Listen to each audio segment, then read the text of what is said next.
여러분 안녕하세요. 저희 5분간의 아주 짧은 휴식 시간이었지만 그 전에 발표를 앞두고 잘 준비하셨을 거라고 생각을 합니다. 오늘 2부 행사에 대해서 간단하게 설명을 드리고 2부로 넘어가려고 하는데요. 저희 2부는 가상 투자금 유치 데모데이입니다. 그래서 제가 간단하게 룰을 설명해 드릴게요. 지금 여러분이 입장하실 때 이제 투자 의향서를 한 장씩 받으셨을 텐데 거기 보면 팀 이름이 적혀져 있고 밑에도 동일한 룰이 나와 있는데요. 이제 여러분이 투자자가 되셔서 1억 원의 가상 투자금을 가지고 계신 겁니다. 그래서 이제 자기 팀을 제외하고 한 팀에 최소 500만 원, 최대 3천만 원을 이제 투자하시는 건데요.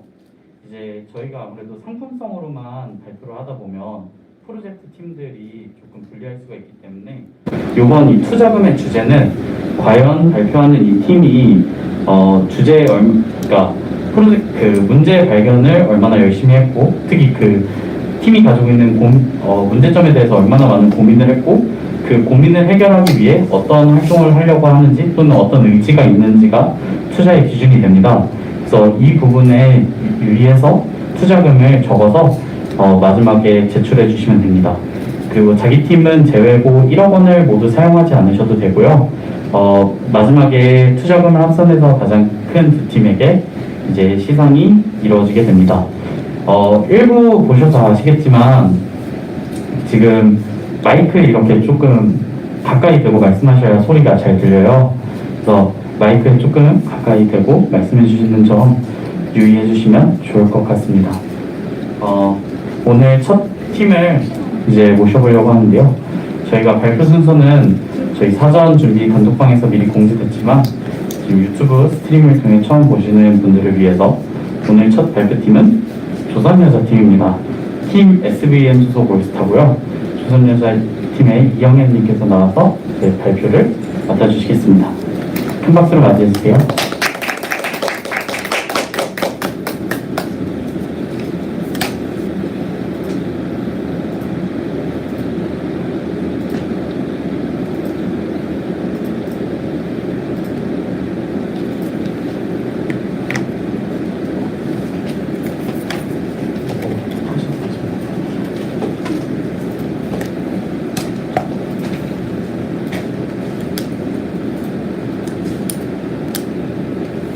네, 안녕하세요.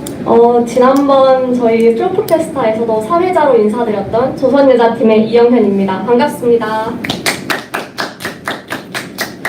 네, 저는 그때도 전통 한복 입고 찾아뵀던 것처럼 오늘도 생활 한복을 입고 이 자리에 섰고요.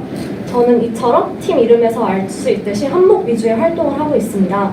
제가 오늘 말씀드리려고 하는 것은 저희 팀이 왜 한복으로 사회혁신을 하려고 하는가, 그리고 어떤 사업과 프로젝트를 하고 있고 다음 방향을 어떻게 구상하고 있는지 말씀드리려고 합니다. 네, 한복 대체 왜 사회혁신이 필요할까요?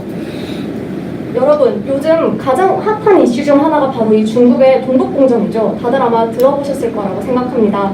중국은 한복이 자기 것이라는 터무니없는 발언을 하고 있습니다. 이런 발언을 하는 이유는 중국은 문화 대혁명 때 자신의 기반 문화가 되는 것들을 모두 소멸시켰기 때문인데요. 그럼 우리나라의 상황은 어떨까요? 여러분은 그래서 한복에 대해 얼마나 알고 계신가요? 언제 한복을 마지막으로 입어보셨죠? 아마 이 두 질문에 대해 당당하게 답변하실 수 있는 분은 그리 많지 않을 것이라고 생각합니다. 이처럼 우리나라의 상황도 크게 다르지 않습니다. 우리는 한복에 대해 무지하고 무관심합니다. 제가 해결하고자 하는 문제가 바로 이것입니다. 네, 역사 속을 살펴보면 우리나라는 상황이 이렇습니다. 1960년대에는 산업화 도시화 속에서 정부 정책에 따라 한복은 점차 평상복의 기능을 상실하게 되었습니다. 2000년대에 넘어오면서는 예식을 간소화하기 시작하면서 예복의 기능마저 점차 상실하고 있습니다. 이런 것에 경각심을 느껴서 최근에는 생활한복 위주로 한복의 생활화와 대중화 노력이 이뤄지고 있고 퓨전 한복 위주로 대여 한복 시장이 조금씩 성장하고 있지만 솔직히 그렇게 성과가 좋지는 않습니다. 과거 이런 과오 때문에 우리나라 사람들은 한복에 대해 무지하고 무관심하며 이를 기반으로 현재 시장이 성장하고 있기 때문에 공급이 그렇게 다양하지 않고 절대적인 공급량에 비해서 수요는 매우 부족한 상황입니다. 네, 이러한 고민을 바탕으로 저희 조선여자팀은 다음과 같은 사업과 프로젝트들을 진행하고 있습니다. 우선 수요를 증대하는 것이 가장 급선무입니다. 공급은 어느 정도 조금씩 이루어지고 있지만 절대적으로 수요가 늘어나고 있지 못하는 이유는 한복에 대해 우리가 아는 정보가 많지 않기 때문입니다. 한복 불편합니다. 하지만 편리한 한복도 충분히 생겨나고 있고 한복을 즐길 수 있는 거리도 많이 생겨나고 있습니다. 그래서 조선여자팀은 컨텐츠로 한복의 매력도를 높이고 한복을 입고 즐길 거리에 대한 정보와 편리한 신한복에 대한 정보를 공유하고 있습니다. 한편 공급 사이드에서는 공급을 다양화하는 것에 초점을 맞추고 있습니다. 현재 공급이 다양하지 못한 이유 역시 공급자들이 한복에 대한 교육을 제대로 받지 못했기 때문입니다. 따라서 이에 대해서도 콘텐츠로 한복의 역사, 그리고 한복의 종류 등 한복에 대한 이해도를 높이고 공급자를 세미나를 통해서 직접 교육하는 활동을 하고 있습니다.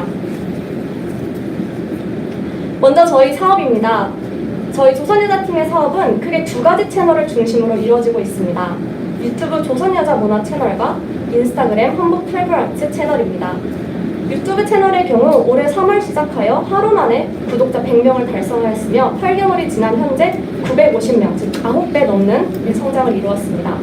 인스타그램의 경우 워크스테이션에 합격했던 2019년 하반기 당시에 8,000명 정도의 팔로워였으나 현재 2배 이상 성장하여 16,000명 이상을 기록하고 있습니다.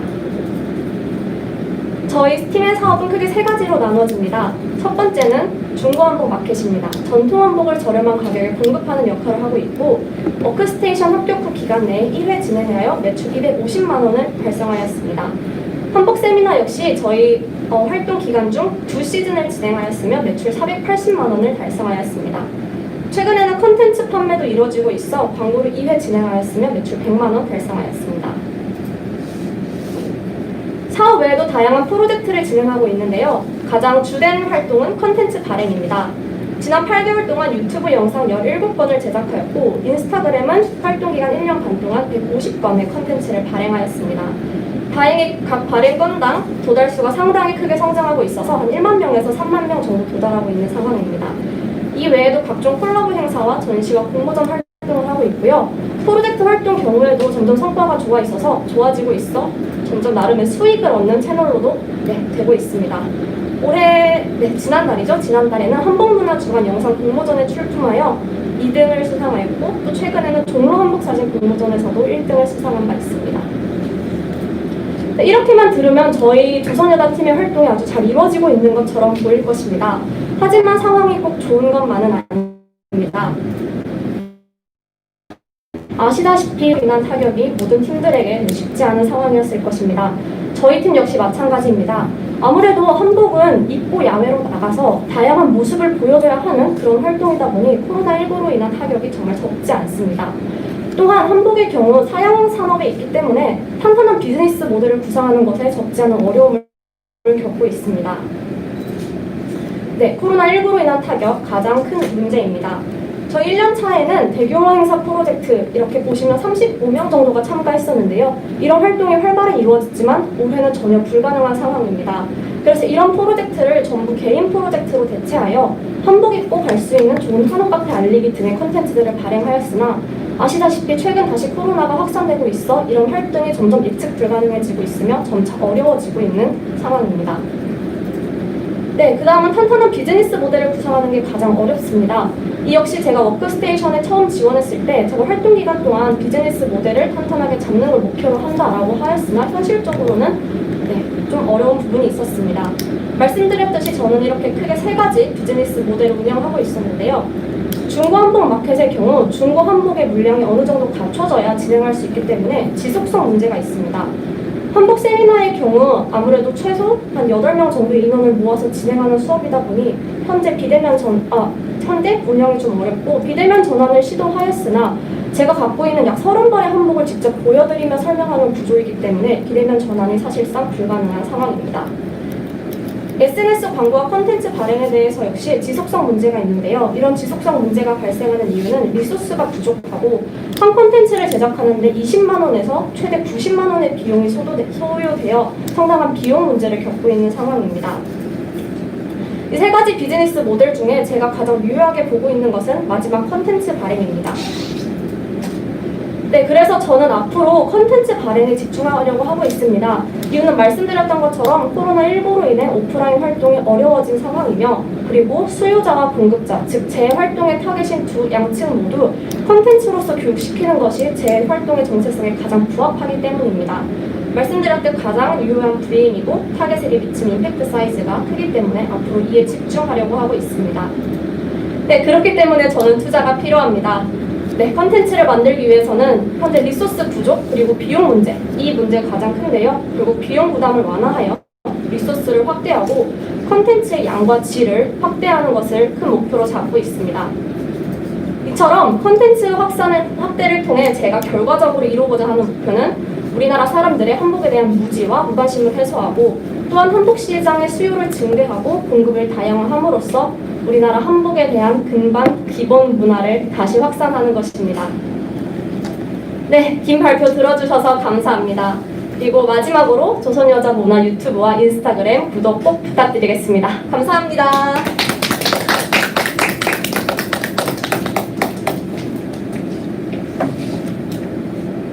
네, 혹시 질문 있으신가요?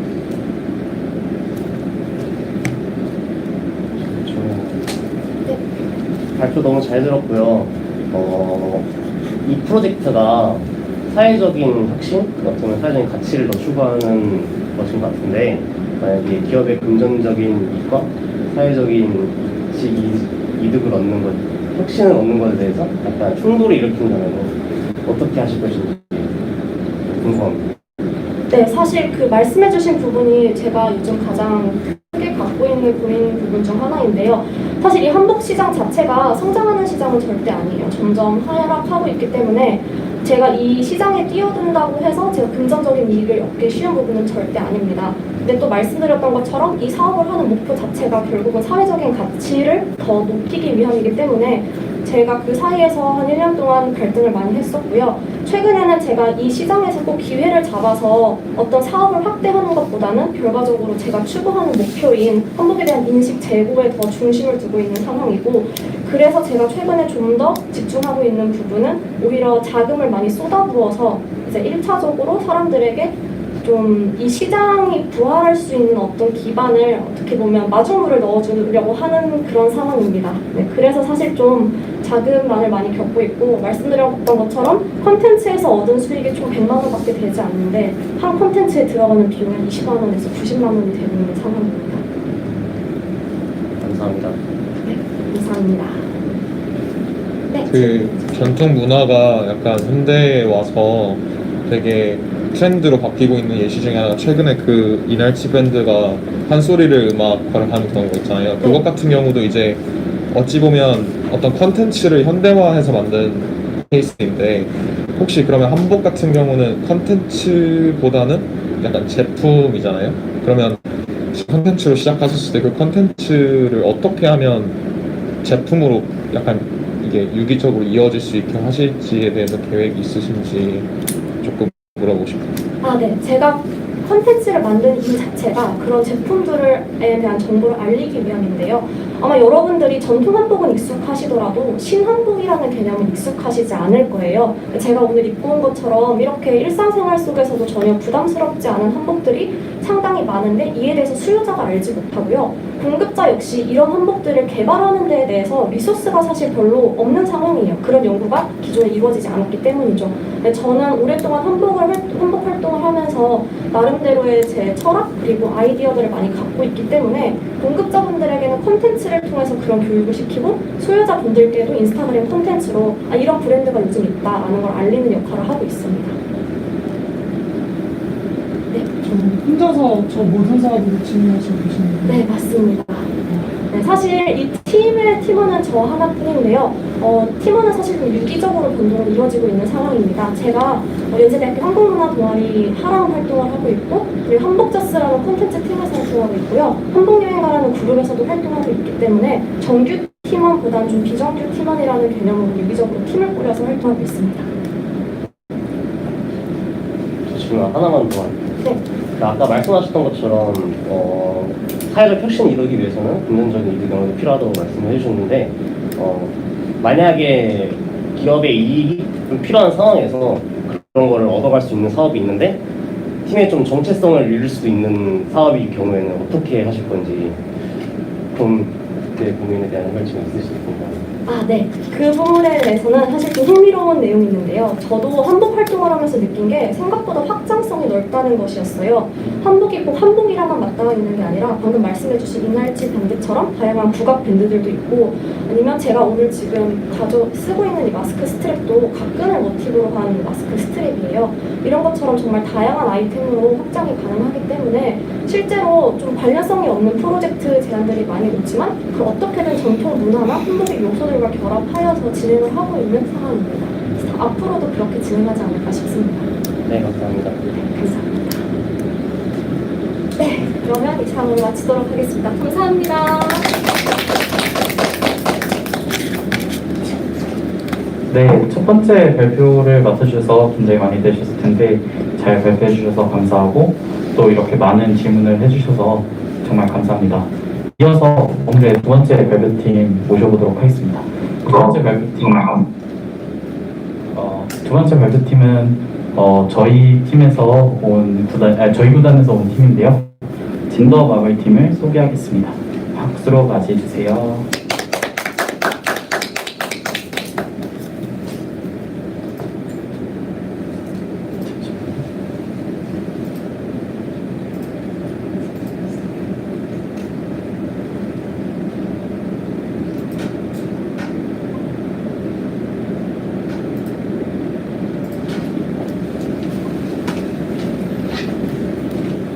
네, 안녕하세요. 저는 성별다양성 교육용 카드게임 제작팀 젠더마블에서 발표를 맡았습니다. 지금부터 올스타전 발표를 시작하겠습니다.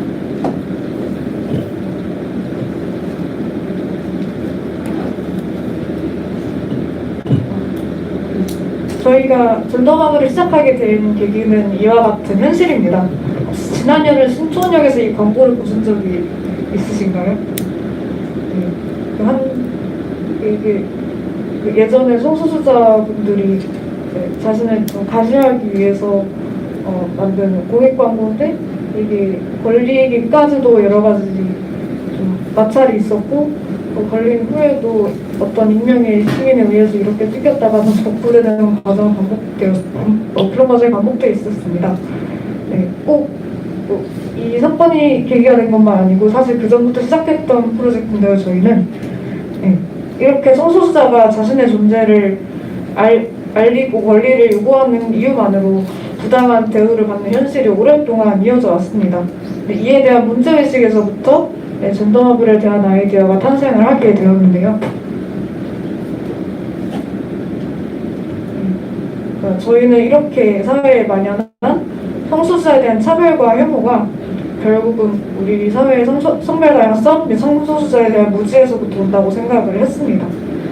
그래서 사실 대중매체에서도 성소수자에 대한 이미지가 굉장히 좀 왜곡되거나 과장돼서 보여지는 경우가 많고 또 이에 대한 교육도 사실상 정규 교육 과정에서도 발견되지가 않더라고요.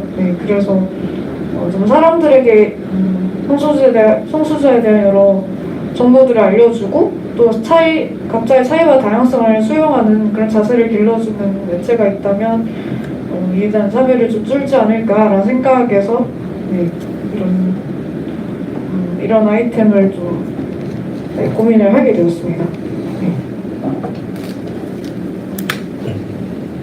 그것이 바로 저희가 작년부터 시작했던 그 성별 다양성에 대한 이해와 존중을 돕고 성소수자를 향한 부정적인 인식을 개선하는 대화형 카드 게임이었습니다. 대화형 게임을 생각하게 된 이유는 아무래도 처음에는 그 사전 같은 거를 생각했었는데 사람들이 너무 자발적으로 펼쳐보지 않을 것 같아서 같이 좀 재밌게 또 서로에 대한 소통을 하면서 알아가는 게 더 자연스럽지 않을까 그런 생각에서 기획을 하게 됐습니다. 지금까지 저희는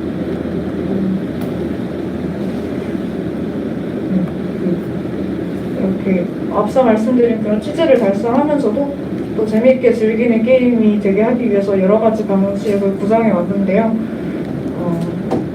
이런 PPT에 보이는 방식과 같이 이런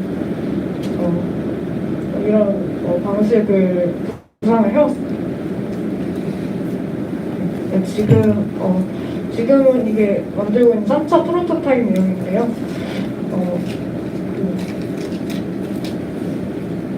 이 게임에서 예전부터 지금까지 계속 유지된 포맷은 이렇게 어떤 성별 다양성 그리고 성소수자에 대해서 비성소수자들이 좀 생소하게 여길 수 있는 하지만 알아둬야 서로에 대해서 좀 차별과 혐오가 발생하지 않는 그런 지식들을 모아서 게임을 하면서 알아가는 쪽으로 그런 방식으로 구성이 되어 있는데요. 이렇게 1단계부터 3단계까지는 그런 것들을 알려주는 개념과 용어 중심의 카드 게임이고, OX 퀴즈는 성수차에 대해서는 좀 잘못 알려져 있는 부분이나 오해할 수 있는 부분들을 바로잡는 그런 퀴즈를 맞추는 게임이고, 대화 카드는 좀 다양한 주제를 그동안 일상에서 잘 나누지 못했던 성별과 성소수자에 대한 다양한 상황들을 주제로 둬서 각자의 생각을 나눠보는 그런 시간을 갖도록 구성을 했습니다. 네, 이렇게 아까 저희가 지금 최종으로 확정된 거는 이제 약간 집을 꾸며보자. 그러니까 서로에 대해 자기가 몰랐던 어떤 누군가에 대해 알아갈수록 뭔가 자신의 세상도 넓어지고 사람들을 대할 수 있는 그런 공간이 좀 커진다고 그렇게 생각을 해서 직구미를 꾸며서 줘봤고요.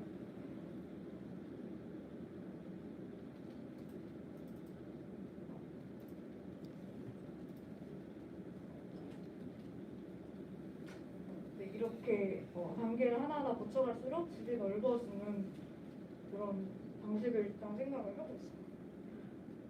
그리고 이게 처음부터 모르는 사람들이 정말 많으니까 아예 맞고 틀리는 게 중요한 게 아니라 알아가는 게 중요하기 때문에 이렇게 다양한 용어에 대한 설명서도 게임하면서 마음껏 참고할 수 있도록 제공을 해두었습니다.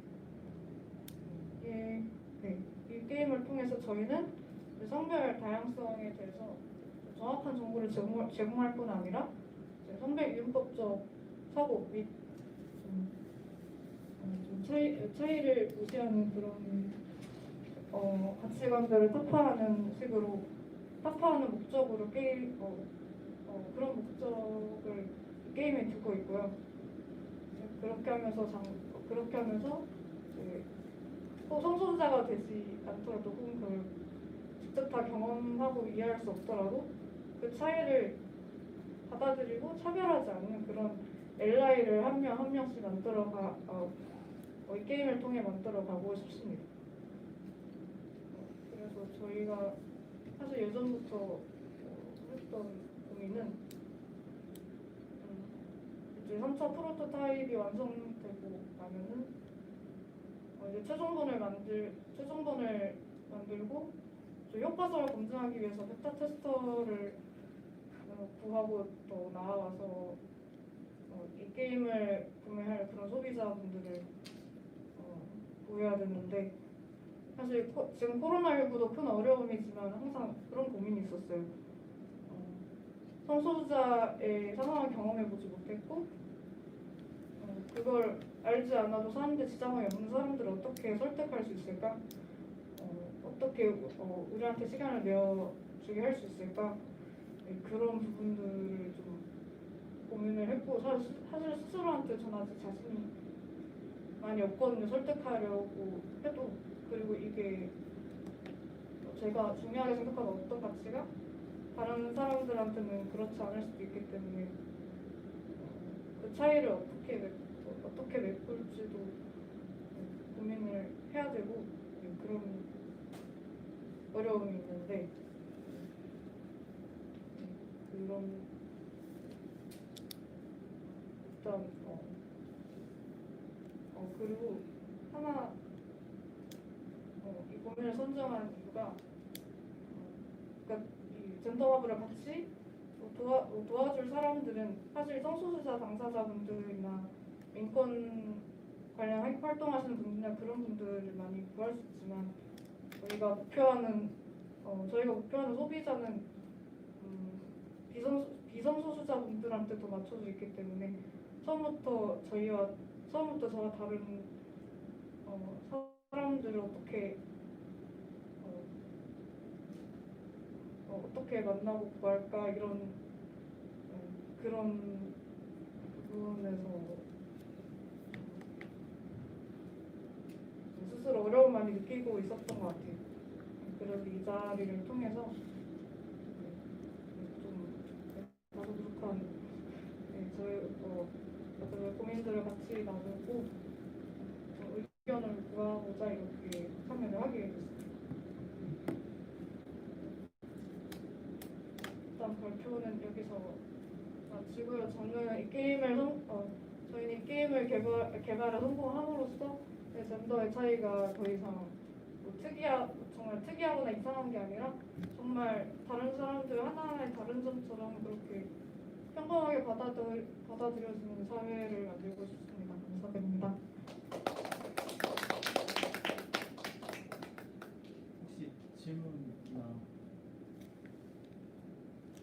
저 그냥 한 2개 정도 생각을 했는데 그 첫 번째가 아무래도 젠더에 대한 약간 교육적인 목적을 가지고 만드시는 거잖아요. 그리고 말씀하신 것처럼 뭐 학교에서 교육 과정에서도 젠더에 대한 이슈를 안 다루고 있는 상황들이 있는데 그러면 이 게임을 제작을 하실 때 들어가 있는 컨텐츠를 어떤 거를 기준으로 컨텐츠를 만드시는지가 약간 궁금하거든요. 그러니까 약간 예를 들어서 어떤 젠더에 대한 정의나 아니면 이러한 거를 기반으로 만든 컨텐츠 만들 때 아무래도 민감한 사항들이 들어있는 내용이기 때문에 혹시라도 뭐 한국에 있는 젠더 관련 협회나 아니면 단체랑의 협업을 통해서 뭐 그 컨텐츠들 같이 기획해 본다든지 이런 시도가 있으면 좀 더 약간 공식적으로 젠더 문제를 해결할 수 있는 인식을 바꿀 수 있는 게임이 되지 않을까 약간 싶고요. 그리고 두 번째는 이 젠더 관련된 게임을 약간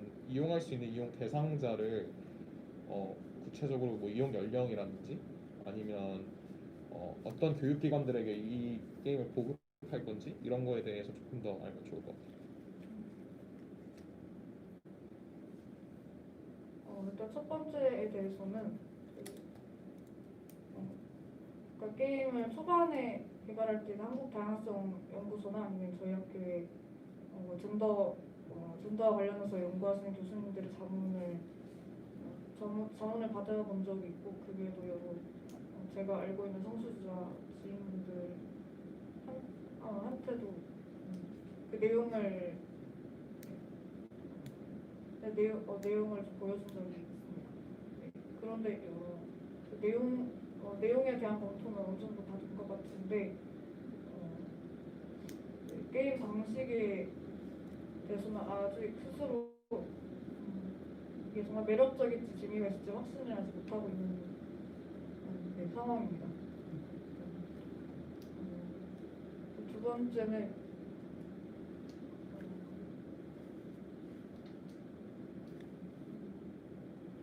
이것도 저희가 좀 확실하지는 못했던 것 같아요. 그냥 성소수자에 대한 혐오가 그렇게 심하진 않지만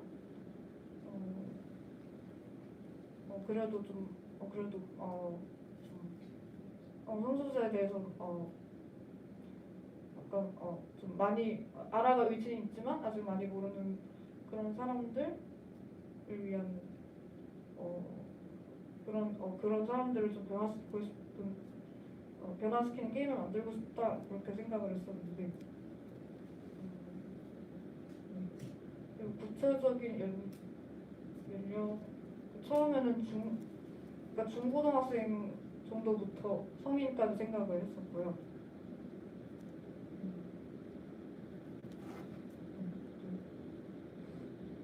네, 타겟에 대해서는 그렇게 명확하지는 못했던 것 같습니다. 개인적인 생각으로는 뭐 인권 교육을 담당하시는 분이나 아니 인권 단체 분들로 타겟을 좀 바꿔서 그분들이 이용할 수 있는 교육적으로 컨셉을 바꿔보는 거 어떨까라는 생각을 갖고 있는데 이건 아직 협의가 안 된 것 같아요. 저희 시간 낭비라 그 남은 질문은 저희 단체 톡방 이용해서 질문해 주시면 좋을 것 같습니다. 발표해 주셔서 감사합니다. 시간을 많이 해주셨습니다. 감사합니다. 네. 좋은 발표와 좋은 질문이 이어졌고, 근데 저희가 이 질문을 다 받고 싶긴 한데 아무래도 정해진 시간 내에 행사가 진행돼야 되다 보니까 어쩔 수 없이 지금 그런 점 정말 죄송하게 생각합니다. 네, 다음은 테드x 연세팀인데요. 백지은님께서 발표를 해주신다고 합니다. 백지은님 혹시 준비되셨나요? 테드x 연세팀 같은 경우는 발표자분이 네네. 네. 지금 그러면 자료 공유해 주시고 발표해 주시겠어요?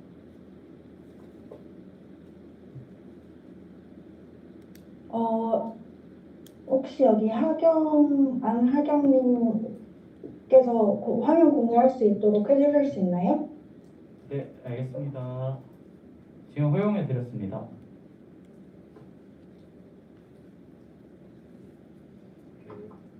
학교에서 발생한 학생자랑 동선이 겹쳐서 어쩔 수 없이 이렇게 준 거죠. 네, 공유 권한 드렸습니다.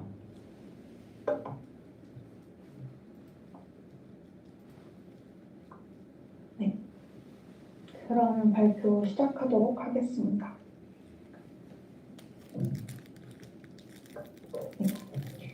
안녕하세요. TEDx 연세 발표자 백지은이라고 합니다. 최근 코로나 상황으로 인해 불가피하게 줌으로 만나뵙게 된 점은 양해 부탁드립니다. 혹시 여러분께서는 테드가 무엇의 약자인지 아시나요? 테드는 테크놀로지, 엔터테인먼트, 그리고 디자인의 약자인데요. Ideas worth spreading이라는 슬로건으로 1984년 이후 꾸준히 퀄리티 높은 강연이 제공되고 있는 플랫폼입니다.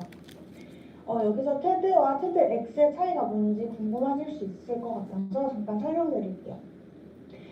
일단은 기존의 테드가 갖고 있던 장점들을 살리고 강연들을 조금 더 비교적으로 소규모에 보면서 접할 수 있도록 보편화시킨 것이 TEDx라고 볼 수 있는데요.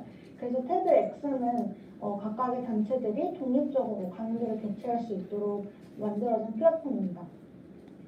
저희는 2017년부터 시작해서 매년 다양한 주제로 행사를 개최해왔는데요.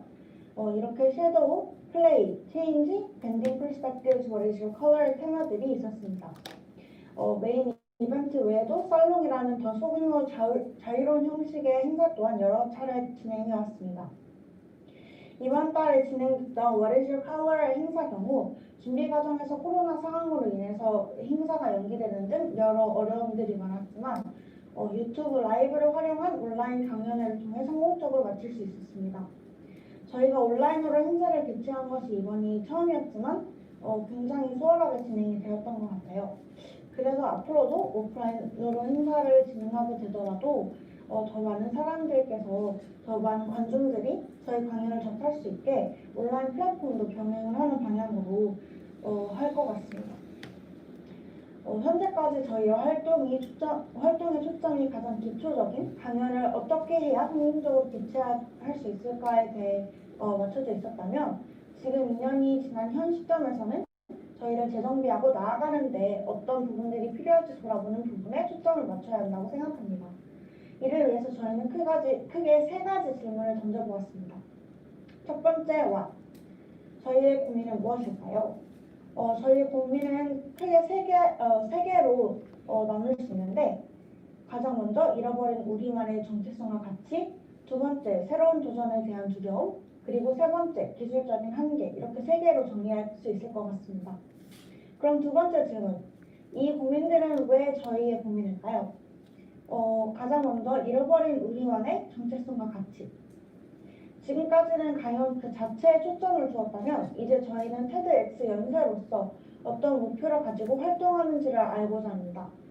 저희의 지난 활동을 되돌아보면 부원들이 자신에게 할당된 업무나 역할에만 집중하고 동아리 전체에 대한 열정이나 희생은 다소 부족하다고 느낄 때가 있었던 것 같습니다.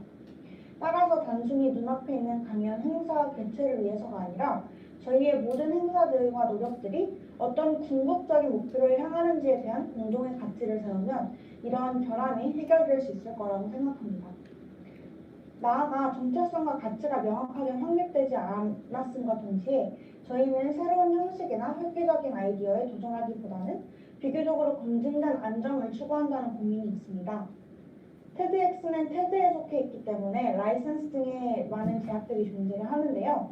그렇기 때문에 더더욱이나 다른 TEDx 단체들과의 소통을 통해 어떤 시도들이 성공적이었고 어떤 시도들의 한계가 있었는지 알아가는 과정이 굉장히 중요합니다. 하지만 지금은 타 단체들이나 타 대학들의 TEDx와의 소통이 효율적으로 이루어지지 못하여 그들이 저희와 다르게 시도한 부분을 유심히 보고 변화하기보다는 단편적으로 지금까지 저희가 걸어왔던 길을 꾸준히 걸어가고 있다고 생각합니다. 마지막으로 아무래도 학생 단체이고 전문적으로 영상을 제작하는 단체가 아니다 보니 기술적인 한계에 다가갔습니다. 특히 이번에 코로나로 인해 불가피하게 온라인으로 행사를 진행하게 되면서 더더욱이나 기술에 의존하였는데 영상 녹화나 스트리밍, 녹음, 그리고 관중들과의 소통에 있어서 기술적으로 부족한 부분이 있다는 것을 깨달았습니다.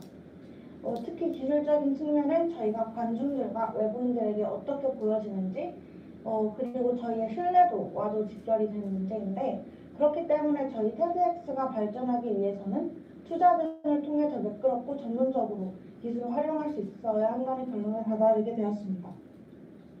그렇다면 저희가 언급한 세 고민점들을 어떻게 해결할 수 있을까요? 가장 먼저 서울대 다른 TEDx 단체들과 관계자들과의 지속적인 교류가 필요할 것 같습니다. 소통의 문제는 비단 TEDx 연세만의 문제가 아니기에 이번 고민을 계기로 저희가 TEDx 단체들의 소통망을 구축할 수 있었으면 좋겠습니다. 두 번째, 이제는 단순히 강연단체 TEDx가 아닌 TEDx 연세대학교만의 유니크한 정체성과 가치를 확립하고자 합니다. 이 문제는 세 번째 해결 방안과도 직결이 되는데요. 저희가 행사들을 개최하는 궁극적인 목적성을 얻게 된다면 단편적인 활동들보다는 비교적으로 더 연속적이고 일관된 활동들을 쌓을 수 있을 것 같습니다. 마지막으로 결국 저희가 꿈꾸는 TEDx는 다른 워크스테이션들과 연세대학교 학생들이 이용할 수 있는 하나의 공식적 플랫폼으로 성장하는 모습입니다. 단순히 지식의 전달이 아니라 개개인들의 개성과 생각들이 전달될 수 있었으면 좋겠습니다. 그렇기 때문에 앞으로 행사를 계획할 때 오로지 강연들에만 집중을 하는 것이 아니라 이제는 더 다채로운 경험을 제공할 수 있도록 문화 공연까지도 포함하는 방향으로 나아가고자 합니다. 지금으로부터 5년 후 TEDx가 본교 학생들과 함께 만들어 나가는 장으로서 다양한 연사들이 먼저 활용하고 싶어하는 플랫폼으로서 또 지식만이 아니라 교양을 얻어갈 수 있는 기회로서 자리에 잡혀 있었으면 좋겠습니다. 감사합니다.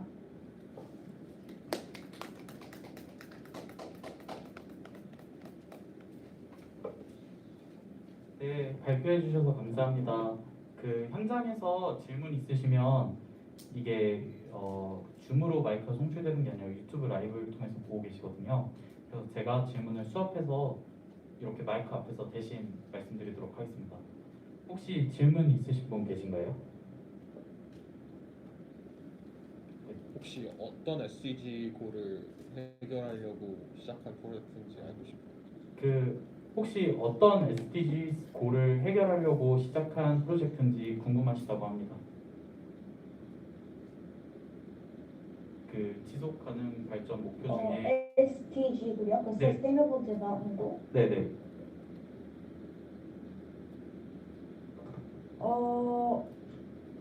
일단 저희가 SDG 자체에 집중을 하는 거는 아닐 수도 있는데, 아무래도 조금 파트너십 같은 부분에 집중을 하고자 하는 것 같아요. 이제 17번에 Partnership for the Goals라고 써 있는데, 거기 보면은 저희가 발표 마지막에 언급했던 것처럼 이제 다른 연사님들이나 다른 워크스테이션들께서도 활용할 수 있는 그런 파트너십이 만들어질 수 있는 플랫폼이었으면 좋겠다고 생각합니다. 혹시 다른 질문? 그 플랫폼을 만드신다고 했는데 어떤 식의 플랫폼을 만드시려고 하시는지 혹시 조금 더 자세하게 설명해 주실 수 있어요? 그 플랫폼 만드신다고 하셨는데 어떤 식의 플랫폼을 만들려고 하시는지 조금 구체적으로 설명해 달라고 질문하셨습니다.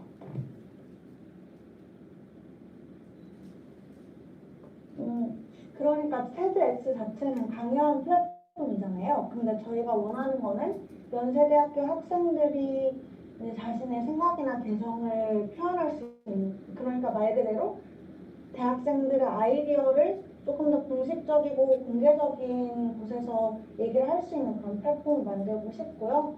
나아가서 학생들뿐만 아니라 이제 다양한 연사님들이나 아니면은 다른 단체들, 그러니까 이제 단순히 강연에 집중된 게 아니라 뭐 음악이라든지 댄스라든지 아니면 다른 문화 활동들을 하는 그런 분들께서도, 단체들께서도 이제 TEDx에서 공식적으로 조금 이 플랫폼을 활용해서 이제 자신들의 가치나 아이디어 그리고 개성을 뽐낼 수 있는 그런 플랫폼을 만들고 싶다는 말을 한 것입니다.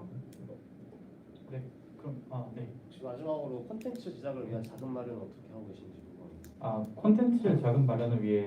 콘텐츠 제작을 위해 자금 마련을 어떻게 하고 계신지 궁금하시다고 질문이 들어왔습니다.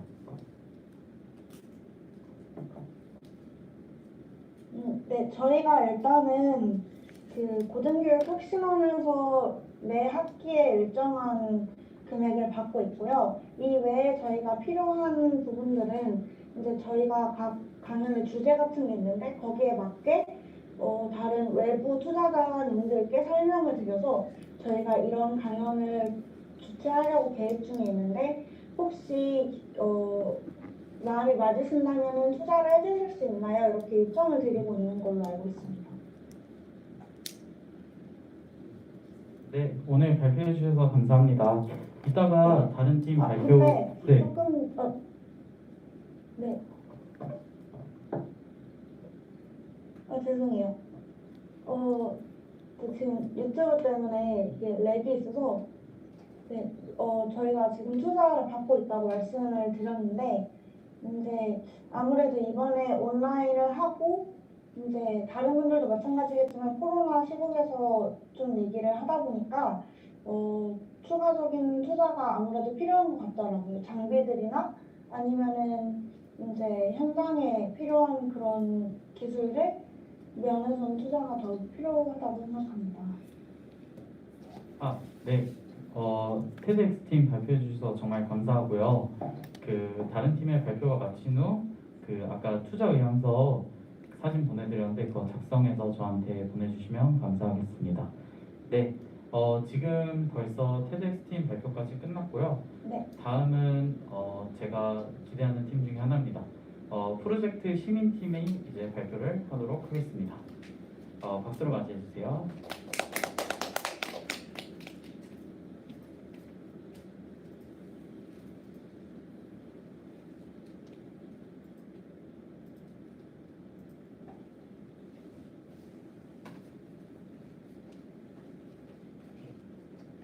네, 안녕하세요. 저희는 프로젝트 시민이라고 하고요. 네, 저희는 프로젝트 시민이라고 하고 저희는 시민교육을 통한 청소년과 청년의 인파원부터 증진을 미션으로 해서 청소년 시민교육 활성화를 위한 이론적 실천적 싱크탱크를 저희 비전으로 삼아서 여러 청소년들에게 여러 시민교육을 보급하기 위해서 여러 활동을 진행을 하고 있고요. 저는 2018년 7월부터 해서 뭐 이렇게 여러 가지 활동을 진행하고 있었습니다. 그래서 저희가 원래 작년 한 12월? 그래서 원래 1월쯤만 해도 이런 저희가 나름의 포부를 가지고 우린 해외 진출까지 하겠다라는 당찬 포부로 2020년을 임했으나 네, 좀 여러 현실이 그렇게 녹록치가 않더라고요. 그래가지고 코로나 시국으로 인해서 여러 가지 좀 사업들이 다 엎어졌어요. 근데 사실 저희는 이런 사업이 진행되지 않는 게 저희에게 좀 고민이라기보다는 이 코로나 시국이 되고 나서 저희가 2년 동안 스스로 달려온 저희들에 대해서 좀 많은 고민들을 했어요. 근데 그런 고민들을 하다 보니까 이렇게 일과 그리고 수요 그리고 지속 가능성에 대해서 저희가 세 가지 고민들을 발견하게 되었어요. 이 고민들에 대해서 먼저 좀 얘기를 하자면 먼저 일에 대해서는 저희가 사실 뭐 여러분들도 마찬가지실 수도 있겠지만 많은 스타트업들이 모두가 모든 일을 하는 경우가 많잖아요. 아 너도 이거 해, 너 이거 해, 너 지금 시간 남지? 그럼 너가 이거 할래? 그럼 여건이 좀 남는구나. 그럼 너가 이거 하자. 이런 식으로 저희가 모두가 모든 일을 했었어요. 근데 이게 그 전까지는 잘 되다가 이게 저희가 이번 2020년이 되고 나서 저희 팀원 6명 정도가 나가고 9명 정도의 신입부원이 들어왔는데 이게 저희가 저희에 대한 가치나 혹은 저희 일에 대한 방식에 대해서 비대면이다 보니까 그런 거에 대해 전달하기가 좀 어렵더라고요. 그래서 저희가 인수인계 문제점들이 좀 발견이 되었었고요. 그리고 수요에 대해서 얘기를 하자면 사실 시민교육이라고 했을 때 물론 여러분들께서는 다들 들으셨겠지만 생각보다 많은 분들께서 시민교육에 대해서 잘 관심이 많이 없으세요. 시장 자체도 너무나도 작고 그리고 이렇게 작은 시장임에도 불구하고 많은 분들이 계세요. 칠리펀드나 교체교육 컨설팅과 같이 아까 뭐 젠더버블 분들도 저희 나름의 경쟁자라고 볼 수가 있죠. 그래서 네, 저희 이런 여러 시민교육들을 하시는 분들이 계셔서 꼭 우리여야 하는가라는 거에 대한 고민이 있었고요. 그리고 지속 가능성에 대한 얘기를 하자면 사실 웬만한 시민교육이나 뭐 여러 교육은 사실 대면으로 진행되는 경우가 많았어요. 저희 또한 대면으로 많은 교육들을 진행했는데 근데 이게 비대면이 되다 보니까 아이들 다 저희 청소년이 대상이다 보니까 청소년들이 다 같이 모여서 뭐 50명, 100명 이렇게 모여서 행사를 진행할 수가 없게 됐고요. 그것뿐만이 아니라 저희가 학교를 가서도 여러 프로그램들을 진행을 하는데 학교도 이제 저희가 저희 보고 오지 말라고 하고 그러는 경우가 좀 많았어요. 실제로 교육을 진행하기가 너무 어려웠고요. 그리고 저희가 예 2019도 진행했고 여러 가지 학교에 가서 행사들을 진행하지만 반발적인 행사라는 문제가 있었어요. 뭐 아까 테드 연세분들께서도 얘기를 잘 해주셨지만 행사가 한 번만 진행되는 거다 보니까 좀 아이들이 시민교육에 대해서 지속적으로 느끼기가 좀 어렵다는 고민들을 느꼈었어요. 뭐 사실 이런 고민들을 했는데 사실 코로나가 저에게 정말 많은 고민들을 안겼고 이런 고민들로 인해서 뭐 고등교육혁신원의 단체도 그렇고 제가 아는 여러 다른 분들도 자신들의 활동에 대해서 마침표를 찍으신 분들이 꽤 많더라고요. 그럼 저희는 이런 고민들에 대해서 저희는 마침표가 아니라 약간 한 획을 좀 더 그어서 약간 잠깐의 멈춤의 시간을 가졌어요. 그래서 저희는 스스로를 좀 담금질하는 시간들을 가졌고요. 네, 그래서 저희 문제 해결을 위해서 뭐 여러 가지 저번 학기에 여러 가지 활동들을 기획을 했었는데요. 일단 첫 번째로는 아카이빙이 정말 중요하더라고요. 데이터를 모으고 우리가 어떤 활동을 했는지에 대한 데이터를 모으는 게 꽤 중요했고 그리고 아까 제가 얘기한 것처럼 모두가 모든 일을 하다 보니까 이게 책임 소재나 역할 분배에 대해서 좀 여러 가지 문제들이 존재했어요. 그래서 이번에 저희가 디벨롭먼트 팀과 옛 팀으로 저희가 팀을 개편을 했고요. 그리고 내년에는 저희가 교육연구팀이라고 해가지고 저희가 아까 처음에 얘기드린 비전과 같이 조금 더 공고히 하고 그리고 여러 가지 시민교육에 대한 세미나를 진행할 수 있는 팀 또한 기획을 하려고 하고 있고요. 그리고 모든 내용들을 다 문서화하려고 하고 있어요. 뭐 여러 가이드북 그리고 시민교육 프로그램들을 진행하다 보니까 가이드북 또한 그렇고 PPT도 그렇고 뭐 그거 말고도 여러 가지 자료들을 뭐 인수인계 문서라든지 여러 가지 자료들을 최대한 문서화하려고 하고 있고 그리고 뭐 구글 드라이브에 매 사업이 끝날 때마다 모든 구글 드라이브에 다 집어넣도록 최대한 교육을 하고 있고 그리고 사업이 끝날 때마다 결과 보고서들을 작성하게 하려고 최대한 노력을 하고 있습니다. 여기 보이는 빠띠 같은 경우에는 저희가 저번 비대면 행사 때 사용했던 건데요. 원래 저희가 행사를 진행하다 보면 많은 유인물들이 사용되는데 이 유인물들이 사실 종이다 보니까 많이 물론 환경 낭비이긴 하지만 많이 버리게 되더라고요. 그래서 빠띠를 통해서 좀 많은 쉽게 데이터를 누적시킬 수 있도록 많은 노력을 하고 있고요. 그래서 저희가 양적 확장과 질적 성장을 이루기 위해서 많은 노력을 했어요.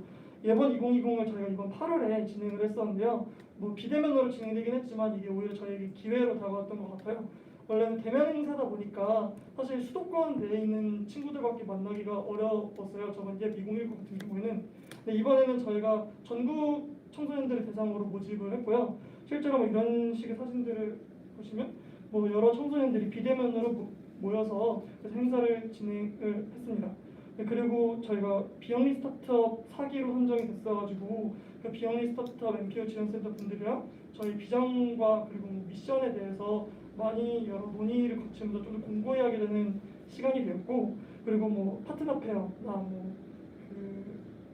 네트워킹 포럼과 같이 여러 시민교육과 관련되신 분 혹은 저에게 관심이 있는 분들에게 저희가 다른 분들과 어떤 게 다른지, 다른 시민교육 단체와 어떤 것이 다른지 좀 여러 가지 피력하는 시간이 되었던 것 같습니다.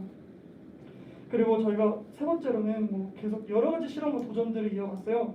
이게 저희 맨날 대면 교육만 하다 보니까 비대면 교육에 대해서 사실 저희도 많은 고민들이 있었고 걱정도 있었는데 계속 한번 일단 그냥 해보자라고 해서 SDG 보물섬 게임을 먼저 진행을 했었어요. 물론 이때도 나름 문제들도 많았고 중으로 저희가 진행을 했었는데 갑자기 학생들이 튕겨서 나가든지 아니면 여러 PPT나 그런 쪽에 문제들도 있다 보니까 여러 문제들이 있었지만 이걸 예본 2020에서 조금 더 개선을 했고, 그리고 더 시티즌 온라인이라고 이번에 11월에 저희가 진행을 했던 온라인 프로그램이 있거든요.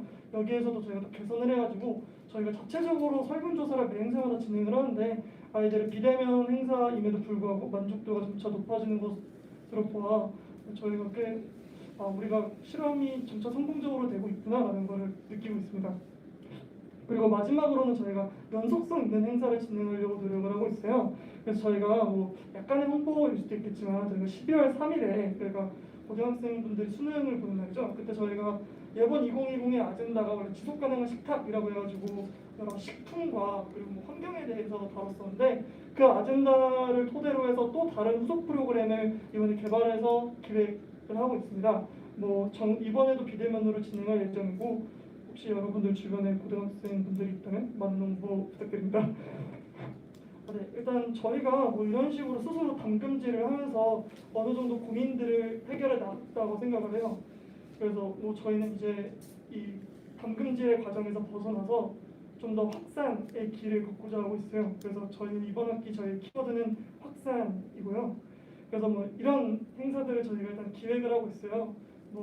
이게 꽤 많은데 사실 이번 학기에 다 기획할 생각은 없어요. 이번 학기가 이미 절반이나 지났고 내년까지 바라보면서 저희가 진행을 하려고 하고 있는데 혹시나 이런 프로그램들에 대해서 관심 있으신 분들이나 그런 분들이 있다면 언제든지 연락해 주시면 저희가 언제든지 감사히 받도록 하겠습니다.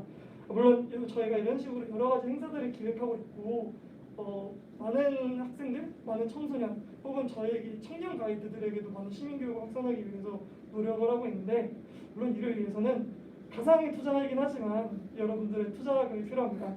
네, 저희 여러분들의 가치를 저희에게 투자를 해주신다면 저희가 그걸 정말 시민교육 확산과 많은 인파워먼트 증진을 위해서 노력을 할 테니 많은 관심 부탁드립니다. 감사합니다. 질문 있으시면 질문 부탁드립니다. 저 지금 네. 정말 많은 일들을 하고 계시는데 저도 이거 같은 분과라서 관심 있게 보고 있었거든요. 근데 네. 이게 팀원들이 이렇게 열심히 하게 할 수 있는 동기부여는 어떤 게 있었나요? 사실 저희도 매번 일들을 진행하고 회의를 할 때마다 느껴요. 왜 저 친구는 이렇게 열심히 할까? 저희 또한 궁금해하는 부분이고 왜 나는 열심히 하지? 라는 생각을 가지고 있기는 한데 사실 그런 것 같아요. 일단 팀원들이 너무 좋고요. 그리고 시민교육이라는 거에 대해서 사실 많은 분들께서 접하지 못했었고 저도 고등학생 때 접하지 못했어요. 이런 것들을 좀 더 청소년들이 많이 접하고 그리고 그런 것들에 대해서 변화를 느끼는 것들을 저희 눈으로 봐오니까 그런 거에 대해서 여러 가지 성취감을 느끼는 것 같아요.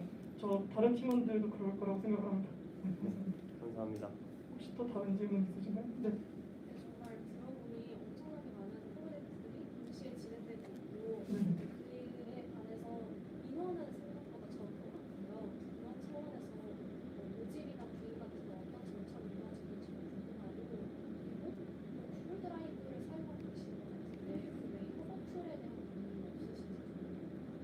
일단 저희가 생각보다 많은 일을 함에도 불구하고 인원이 적다고 얘기를 하셨는데 저는 약간 인원이 조금 많다는 생각을 가지고 있긴 해요. 저희가 지금 한 18명, 19명 정도 팀원들과 같이 하고 있는데 물론 일의 규모에 비해서 많은 사람들이 일을 하기에 좀 힘들긴 하지만 네 그렇고 뭐 모집 같은 경우에는 저희가 뭐 다들 하는 것처럼 뭐 여러 에브리타임이라든지 아니면 저희 페이스북, 인스타 그런 것들을 이용해서 많이 홍보를 하고 있고요.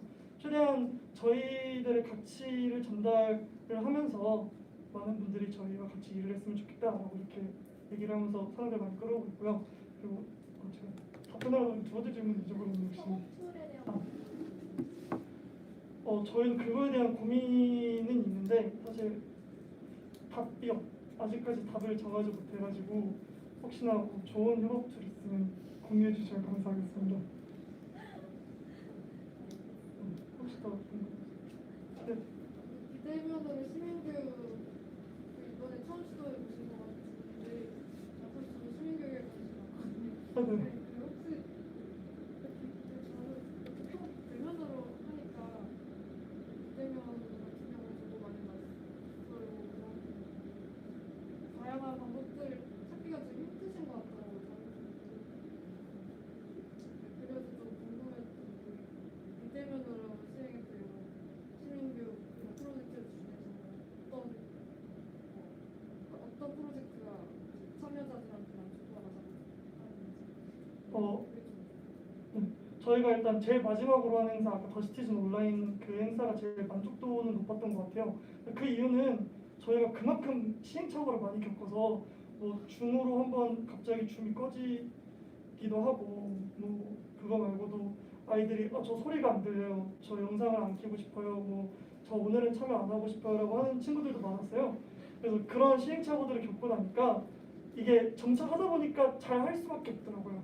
그냥 뭐 피드백을 저희가 좀 정밀하게 많이 진행되는 경우도 그렇고 더시티즌 온라인 같은 경우에는 그만큼 학생들이 조금 더 편리하게 논의에 참여할 수 있도록 저희가 많은 것들을 미리 준비들을 많이 해놨고 가이드분들 같은 경우에도 가이드분들이 좀 더 학생들을 가이딩하기 쉽게 하기 위해서 많은 자료들을 문서화해가지고 이거 무조건 읽고 오세요, 읽고 오시면 행사 때 좋을 거예요 라고 하면서 최대한 가이드분들도 편하고 학생들도 편하게 여러 가지 준비를 많이 해놨기 때문에 행사의 만족도가 좋지 않았을까라고 생각해요. 혹시 또 질문 있으신가요? 그냥 질문은 아닌데 그냥 약간 지속적인 컨텐츠 제작 같은 걸로 예를 들어서 뭐 유튜브나 팟캐스트 같은 거를 청소년 대상으로 하실 생각은 있으신가요? 사실 약간의 이건 제 개인적인 조금 꿈이에요. 유튜브를 계속 올려서 그 유튜브로 어떻게 수익을 한번 만들어 볼까 라는 생각을 하기도 했고 그리고 시민교육이라는 게 사실 저희가 직접 가서 교육을 하지 않으면 학생들도 모르고 성인들도 잘 모르셔가지고 컨텐츠 제작에 대한 꿈은 있는데 저희가 손이 없어서 진행을 아직 못하고 있지만 이후에 하고는 싶습니다. 네, 감사합니다. 혹시 더 없는 것 같으면 남은 질문은 저희 또 단톡방 이용해서 네. 받으시면 될 것 같습니다. 네, 제가 발표 들어주셔서 감사합니다.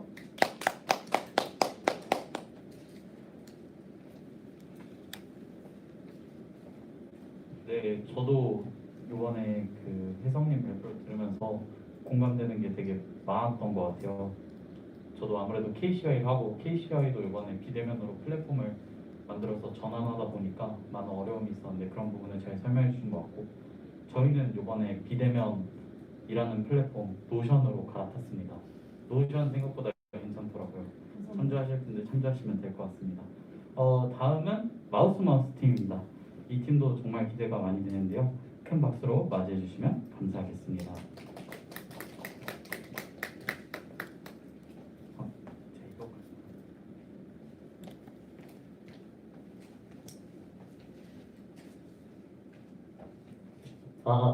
네, 안녕하세요. 저희는 장벽 없는 스마트 세상을 위해서 구강운동으로 조작할 수 있는 지체장애를 위한 스마트폰 조작 장치를 개발하고 있는 팀 마우스입니다.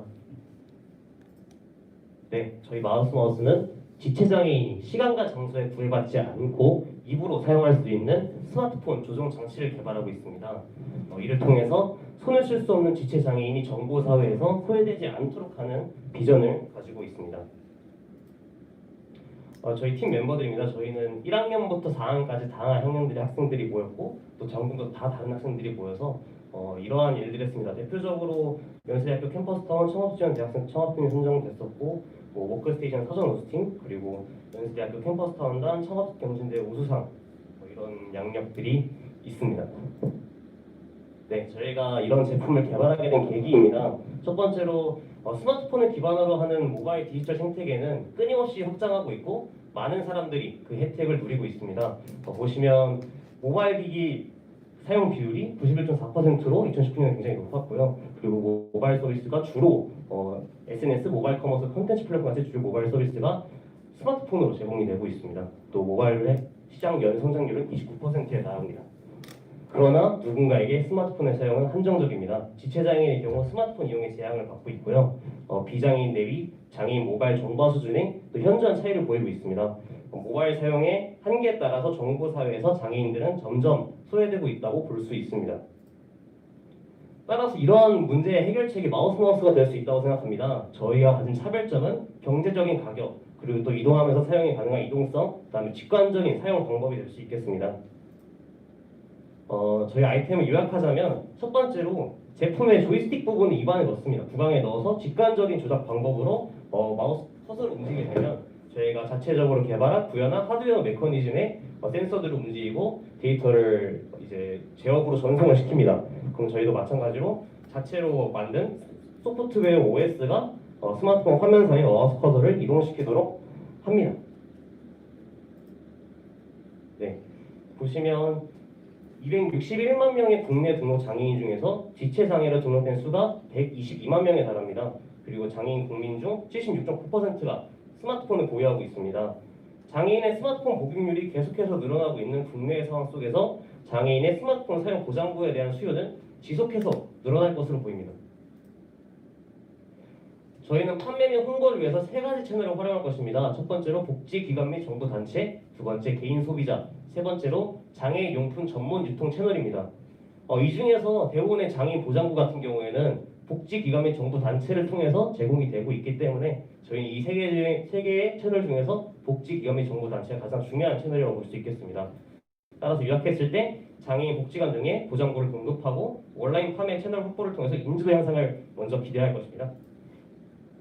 현재 시장에 있는 기존 제품들입니다. 이런 제품들이 있는데 이런 제품들의 공통적인 특징은 뭐냐면은 이게 고정된 위치에서만 사용을 할 수 있고 너무 비싼 가격으로 인해서 소비자들한테 직접적인 접근성이 떨어집니다. 따라서 아까 말씀드렸던 것처럼 복지기관을 통해서 주로 제공되고 있는 이유도 이 가격들이 너무 비싸기 때문에 대부분 기관에서 구매를 해서 일반인들한테 조금 더 싼 가격에 보급을 하는 경우가 많습니다. 저희가 가진 차별점은 요약하자면 고기능의 제품을 저렴하게 제작해서 합리적인 가격으로 제공함으로써 시장에서 경쟁력을 확보하는 것입니다. 현재 상태인데 저희는 제품 계획 단계 이후 설계를 진행하였고 5배 크기의 실제 작동하는 시제품을 제작했습니다. 그리고 시제품 제작을 바탕으로 수용화 및 완제품 디자인 진행 중에 있습니다. 그리고 여기서 더 진척됐던 내용인데 저희가 완제품 디자인 진행을 위해서 연세대학교 연구실과 혼택을 하고 있고 컨설팅을 받아 준비를 하고 있고 또한 외부 연구소의 협업을 통해서 이게 진짜로 금형 사출이 가능한 양산화 가능한 제품을 현재 부품화해서 디자인하고 있습니다. 저희의 향후 계획입니다. 2021년 초까지 제품 디자인 외주 개발을 맡기고 소비자용 시제품 제작, 그다음에 국내 장애인 보장구 박람회 출품을 하고 이후에 최종적인 목표로는 해외 장애인 보장구 박람회 출품하고 해외 시장에도 진출하는 것을 목표로 하고 있습니다. 이렇기 위해서 아까 처음에 양력에 있었던 글로벌 IR 같은 프로젝트도 참여를 해가지고 직접적인 해외 투자자들의 피드백을 또 수렴한 적이 있습니다. 저희가 지금 현재 마주하고 있는 고민입니다. 첫 번째로 이것도 코로나19 사태로 인해서 마주한 어려움인데 저희가 통계 자료를 활용해서 데스크 리서치를 진행하고 지체장애인 대상 비대면 인터뷰를 처음에 진행을 했습니다. 따라서 우리 제품이 필요하겠다는 가능성을 확인을 했고 이를 통해서 지체장애인 정보 격차와 제품을 통한 해결 가능성을 확인했다고 볼 수 있겠습니다. 하지만 이게 코로나19 사태로 인해서 장애 당사자와 대면 인터뷰 진행이 어려웠습니다. 그래서 실사용자들의 제품 피드백을 많이 수렴할 수가 없었고 제품 핵심 요소 관련 조언을 수렴하기 어려웠습니다. 따라서 제품 유용성 이게 정말 필요한가라는 제품의 유용성도 어떻게 보면 검증을 받기가 되게 힘들었습니다. 따라서 지금은 또 다시 어려워졌지만 이게 만들 당시에는 괜찮았었는데 일단 거래등기 단계가 완화되면 저희가 장애 당사 대면 인터뷰를 또 다시 많이 진행할 예정이었고 또 관련 복지단체 방문도 준비를 하고 있었습니다. 다시 어려워졌기 때문에 현재 또 계획하고 있는 방안은 이게 직접 사람들을 만나지 못하니까 사람들이 이미 많이 만나봤던 전문가를 한번 만나서 제대로 한번 컨설팅을 받아볼까 하는 생각을 하고 있습니다. 현재는. 그래서 실제 장애인 당사자 유저들의 피드백 수령이 필요하고 그를 통한 제품의 효용성의 검증이 필요하다는 것을 알 수 있습니다. 그리고 저희가 이제 또 하드웨어적인 고민이었는데 저희가 3D 프로그램을 통해서 초기 설계를 진행했습니다. 근데 이게 실제 시제품을 막상 설계를 하고 제작을 해보니까 정밀도도 막 발생을 했고 화성 문제도 발생을 했습니다. 이게 근데 프로그램 상에서 직접적인 문제를 파악하기 너무 어려웠고 이걸 실제로 만들어 보고 나서 문제점을 파악하기에는 제작 과정에 시간이 또 소요되고 비용이 또 들기 때문에 이렇게 문제점을 즉각적으로 파악하기가 어렵습니다. 따라 저희는 5배 크기 아까 보여드렸던 5배 크기의 시제품을 제작했었고 이게 실제 조작할 때 어떤 페인 포인트들이 있나를 좀 분석을 했습니다. 그리고 보완할 부품들을 그 자리에 직접 3D 프린터로 제작을 했었고 또 아니면 이제 과학 상자 안에 있는 부품들을 꺼내서 조립을 해서 끼워 넣어서 이런 식으로 보완을 했었고 최종적으로 저희 제품의 메커니즘이 확실히 작동을 한다는 걸 확인했습니다. 근데 이제 이거를 완제품으로 만들기 위해서 적용을 하기 위해서는 부족한 점이 확실히 많더라고요. 제품이 예상대로 작동하지만 완제품의 적용이 부족했고 따라서 아까 말씀드렸던 연세대 캠퍼스타운 기술 매칭 서비스를 이용해서 지금 고려대학교 대학인데 거절당했고 연세대학교 연구실과의 컨설팅을 준비 중에 있고 그 다음에 추가적으로 외부 연구소와의 협업을 통해서 제품 디자인도 다시 진행하고 있습니다. 근데 외부 연구소 같은 경우는 금형을 위한 거고 이제 그 연세대학교 연구소 같은 경우는 인체공학적인 설계를 위해서 고민을 하고 있습니다. 결과적으로 요약하자면 시제품 하드웨어를 완제품 형태로 제작하기 위한 기술 구체화 및 자금력 확보가 필요할 것으로 보입니다. 발표는 여기까지고요. 질문 있으시거나 혹시 아니면 이런 고민점에 대해서 해결할 수 있는 의견이 있으시면 저한테 주시면 너무 감사할 것 같습니다. 감사합니다.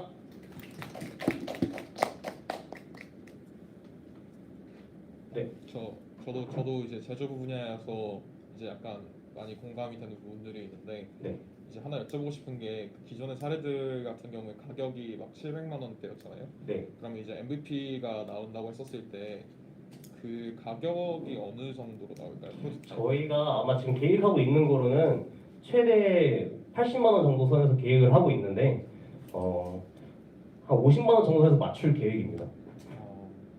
이렇게 할 수 있었던 이유는 기존 제품들에 비해서 저희가 되게 로우한 테크놀로지를 사용을 해요. 예를 들어서 다른 제품들은 뭐 안구를 추적한다든지 여러 가지 좀 고도화된 센서를 필요로 하는데 저희 제품 같은 경우에는 단지 그냥 조이스틱의 원리를 사용을 하면서 가져가고 있기 때문에 이런 로우 테크놀로지를 구현이 가능할 것 같습니다. 네.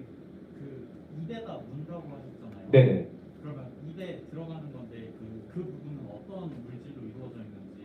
저희도 이런 부분에 대해 고민이 많았었는데 이게 침이 들어가면 기계가 고장나는 경우도 있었고 그다음에 이 위생상의 문제도 있잖아요. 그러다 보니까 일단 방수시킬 수 있는 부분은 확실히 방수를 하고 나머지 입에 들어가는 부분 같은 경우에는 일단 소모품으로 제작을 할 계획입니다. 소모품으로 제작을 하고 라텍스 재질로 수술용 의료장갑에 쓰이는 라텍스 재질로 만들어서 그런 문제를 좀 해결하려고 합니다. 네. 아무래도 지금 코로나 상황이다 보니 네. 다들 마스크를 쓰고 생활을 하게 되잖아요. 네네. 그럼 진짜 진행하는 단계에서는 코로나 종식 이후를 생각하고 제작을 하시는 건지 아니면 코로나 중에 마스크와 같이 사용할 수 있는 것도 고려하시는지 궁금해요. 사실 거기까지 고려를 안 했는데 고려를 해야 되는 부분인 것 같습니다. 앞으로도 마스크를 썼을 때도 사용 가능할 것 같긴 합니다. 왜냐하면 마스크 안에 넣고 사용하면 되는 거니까. 하지만 문제가 충분히 발생할 수 있는 소지이기 때문에 저희도 한번 고민을 좀 제대로 해보겠습니다. 감사합니다. 네, 여기까지만 질문 받는 걸로 할까요? 감사합니다.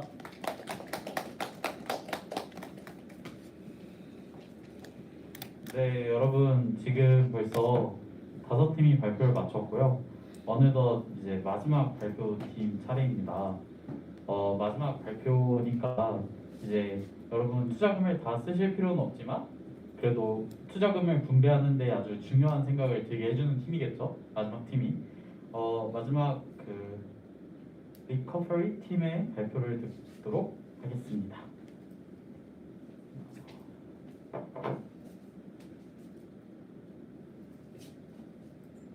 박수로 맞이해 주세요.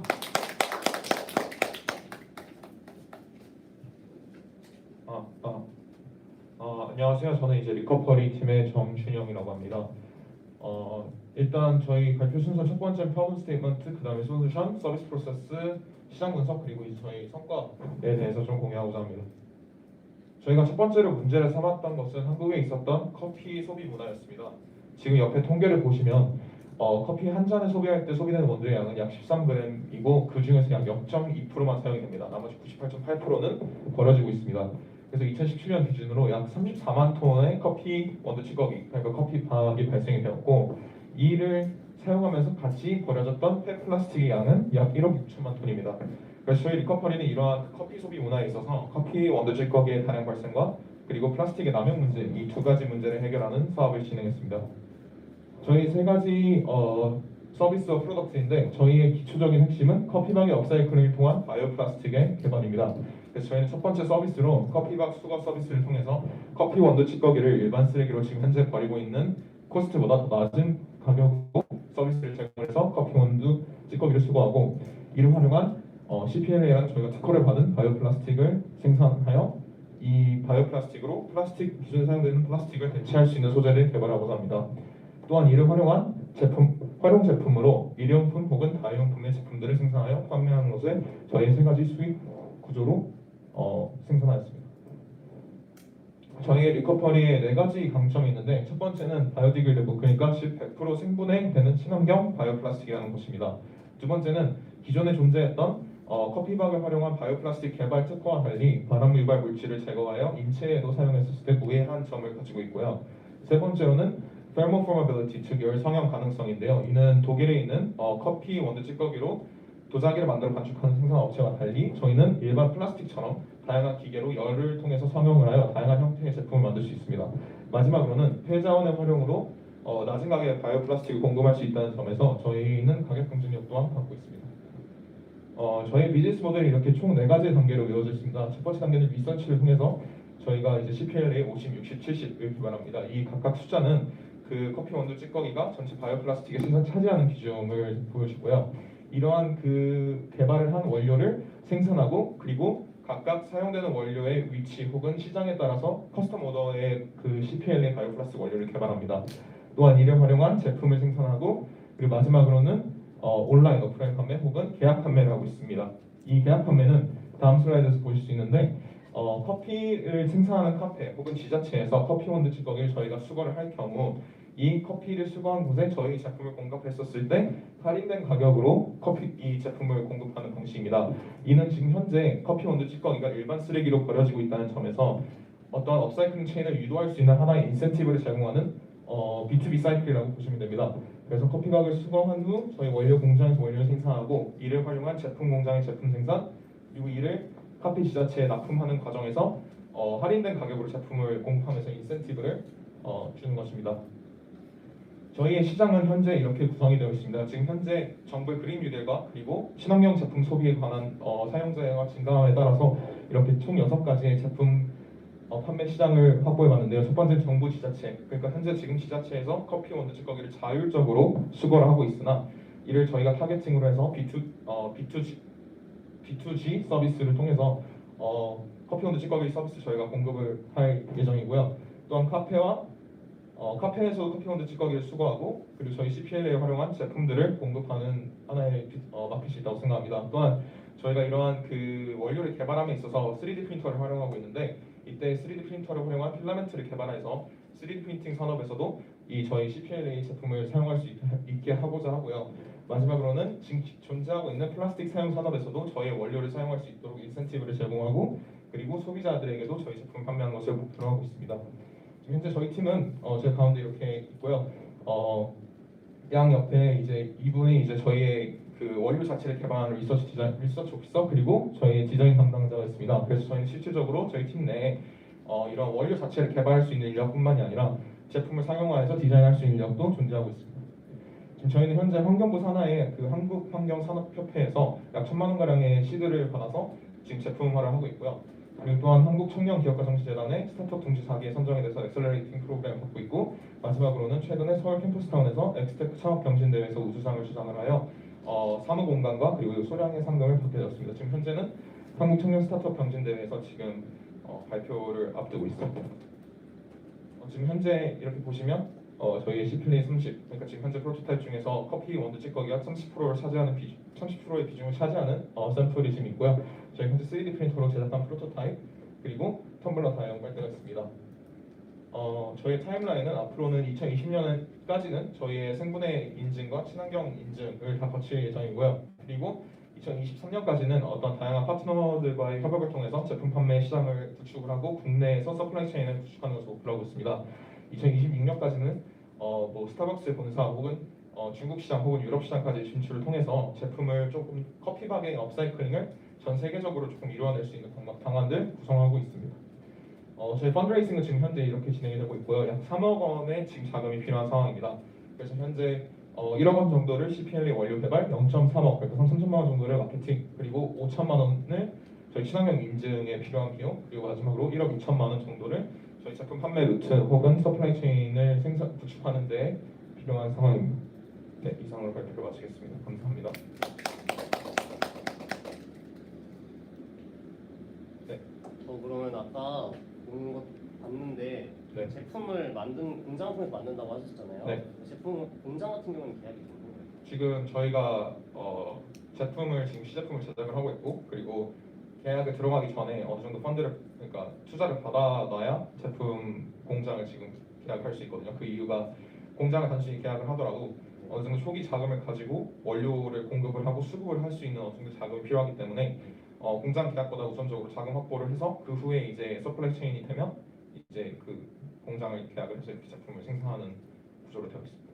그리고 하나 더 여쭤보고 싶은 게 팀원 중에서 이게 자체적으로 개발이 가능한 인원들이 있다고 하셨었는데 네. 혹시 이게 석사, 박사 이상 과정인 사람들이 있는 건가요? 아니면 아직? 아니요, 지금 저희 학부생인데 지금 저희가 압출기랑 그리고 고분자를 연구하고 있는 팀원이 있어서 네. 실질적으로 저희가 이거에 대해서 연구실을 두고 사무실이랑 연구실이 있어서 그 연구실 내에서 지금 실험들이 진행하고 특허 출원을 하고 있는 단계에 있습니다. 혹시 특허 출원은 됐나요? 아니요, 지금 출원 등록 중에 있습니다. 네.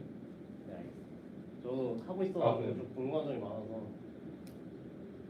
저희는 사실 그 연구 개발이 어렵더라고요. 네, 학부생이 맞아요. 되었으니까. 그래서 저희는 따로 대학원 연구실을 컨택을 해서 진행을 했는데 네네. 그 학부생 입장에서 연료도 개발하시고 아까 보니까 빨대도 시제품 만드셨다고. 네, 저희가 3D 프린터가 있어서 네. 자체적으로 있어서 그걸로 다 3D 모델링도 하고, 그리고 이제 그 원료를 3D 필라멘트로 일단 먼저 만들어서 네. 그 필라멘트를 프린터에다가 이제 넣어가지고 그걸로 이제 제품을 생산하거든요. 그 이유가 사출 성형 같은 거 아까 말씀하신 거는 되게 조건이 그냥 몰드에다가 뜨거운 플라스틱을 넣어서 그냥 붙이기만 하면 되는데 3D 프린터는 조금 더 가혹한 환경이기 때문에 저희가 3D 프린터에 맞는 조건으로 원료를 개발을 하면 사출 성형에는 충분히 대량 생산 가능한 원료가 된다고 저희는 생각을 하고 있습니다. 원료도 지금 개발이 완료된 거예요? 네, 지금 30까지는 됐고 지금 저희 50 개발 거의 다 돼서 이제 특허 받으려고 하고 있습니다. 네, 알겠습니다. 질문 있으신가요? 여기까지는 네. 감사합니다.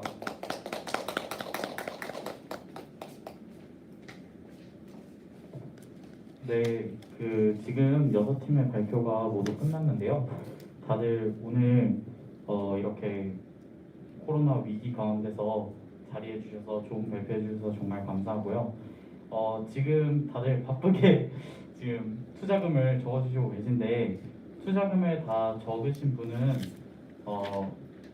저에게 조금 이따 제출해 주시면 감사할 것 같고, 여러분이 알고 계셨는지는 모르겠지만 오늘 이 자리에는 저희 말고 다른 두 분이 함께하고 계셨는데요. 우프나 세계 유엔 연맹의 임지성 담당관님과 이제 카카오 모빌리티의 KM 솔루션의 이화진 매니저님이 여러분의 발표를 이렇게 줌과 유튜브 라이브를 통해서 듣고 계셨어요. 그래서 들으면서 간단하게 나온 피드백 같은 거를 여러분이 투자금을 적어주시고 저희가 정산하는 동안 들려주신다고 하니까 한번 들어보면 좋을 것 같습니다. 그러면 임지성 담당관님 피드백 먼저 들어보면 될 것 같습니다. 김지성 담당관님 줌에서 마이크 켜고 피드백 말씀해 주시면 감사하겠습니다. 김지성 담당관님 줌에서 마이크 켜고 피드백 말씀해 주시면 감사하겠습니다. 네, 잘 들리시나요? 네, 잘 들립니다. 들리세요? 네, 잘 들리시나요?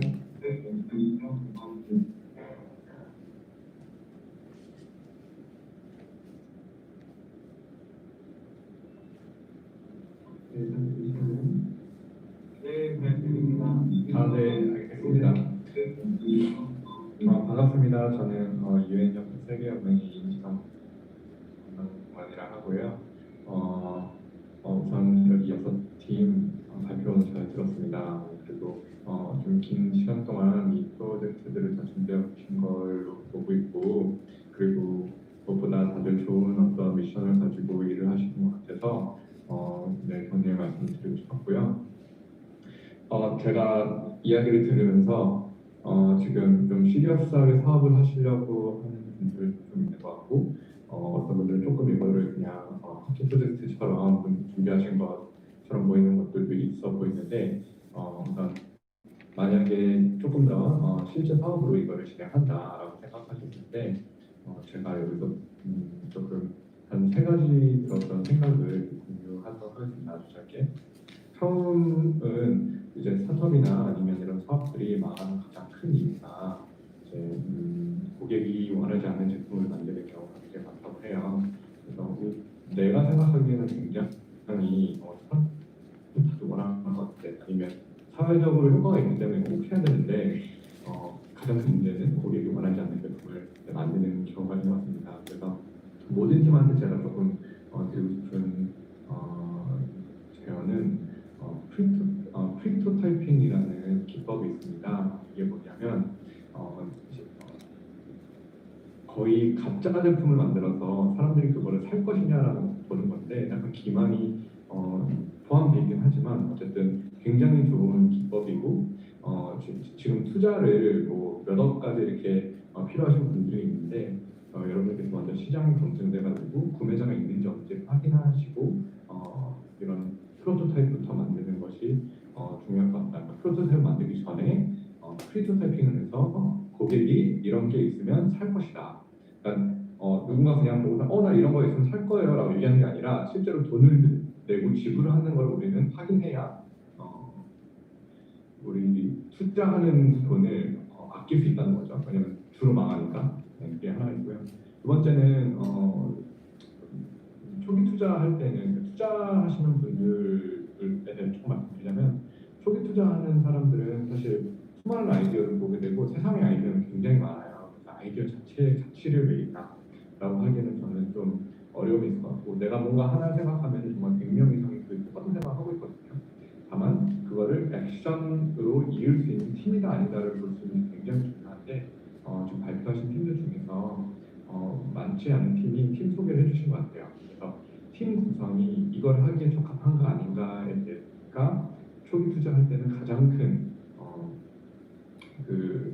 팩터가 될 것 같고, 또 한 마지막은 이제 투자는 결국 돈 버는 일이라 투자금을 줬는데 이게 나중에 예를 들어 3억을 줬으면 3억이 30억이 돼 있을 것이다라는 어떤 로드맵이나 확신이 들어야 되는데, 확신을 주었는가에 대한 질문을 자문해 보시면 좋겠다라는 생각했습니다.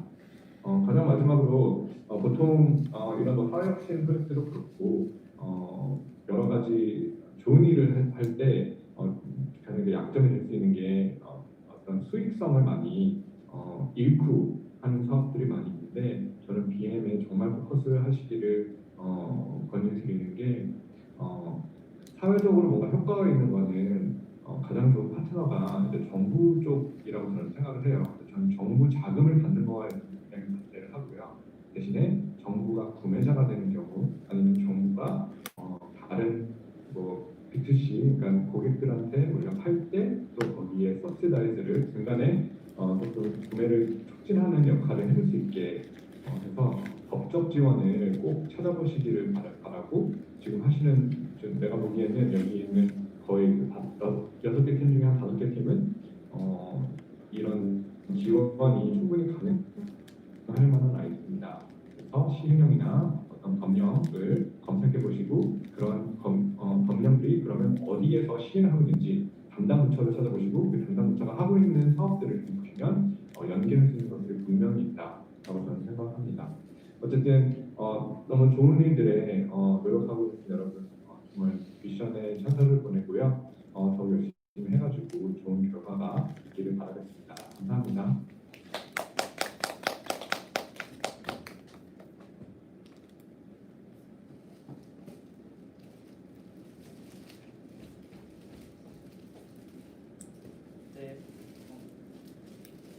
네, 담당관님 피드백 감사합니다. 다음은 이화진 매니저님께서 피드백 주시면 감사하겠습니다.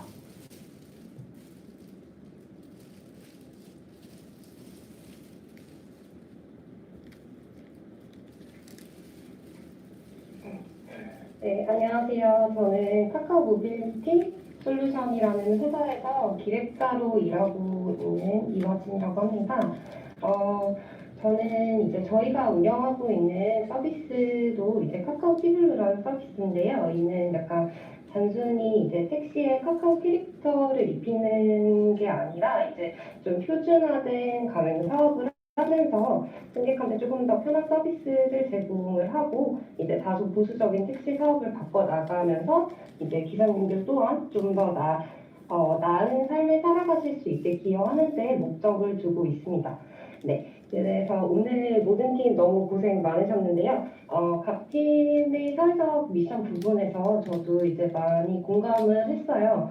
근데 앞서 이제 임지선 담당관님이 말씀해주신 부분에서 저도 약간 첨언을 하자면 이제 BM 관련 얘기를 조금 더 해봐야 될 것 같아요. 일단 우선 제가 생각하기에는 이제 사회적 기업이 성공을 하려면 이제 경제적 에스펙과 이제 사회적 전략이 균형 있게 갖춰지는 게 진짜 중요하다고 생각을 하는데 그 수익 창출이라는 것과 이제 소셜 미션이 같이 이제 포용이 되는 게 쉽지가 않죠. 근데 그래서 이제 그런 BM 자체를 이제 좀 구성하기 어려우니까 이제 미션을 바꾸고 피부팅도 되게 많이 일어나고 이제 그런 일도 일어나게 되고요. 근데 이런 상업적 구조가 없는, 그러니까 소위 돈을 잘 벌지 못한다는 그런 인식이 많아서 전통적인 일반 투자를 받기는 힘들다라고 이제 말을 많이 하고 있는 것 같아요. 근데 요즘에 트렌드가 다소 이제 좀 바뀌고 있고 이제 사회적 기업의 니즈에 적합한 수단들이 더 많아지고 있는데 뭐 이런 사회적 투자 펀드나 아니면 기관들도 많고 이제 정부에서도 많은 지원을 하고 있죠. 그래서 일반 기업들이 직접 사회적 기업을 설립을 하거나 뭐 작은 지원뿐만 아니라 이제 컨설팅, 뭐 법적 자문 이런 식으로 지원을 하는 업무 파트너십도 많은 것 같아요. 근데 일단 기업이나 이제 기관은 기부자들이 아니잖아요. 그래서 모든 팀이 각자 고민하고 있는 그런 사회적 가치의 실현과 돈을 버는 게 일치해야지 지속 가능한 사업이 되는 거 이제 좀 말씀드리고 싶고 투자자가 공감이 가는 사회적 문제를 잘 설명하는 거는 물론이고 이제 자금이나 뭐 운영 계획, 판매 방안 등등을 되게 좀 구체적이고 현실적으로 수립하시는 게 중요하다는 점 말씀드리고 싶습니다. 네, 고생 많으셨습니다. 감사합니다.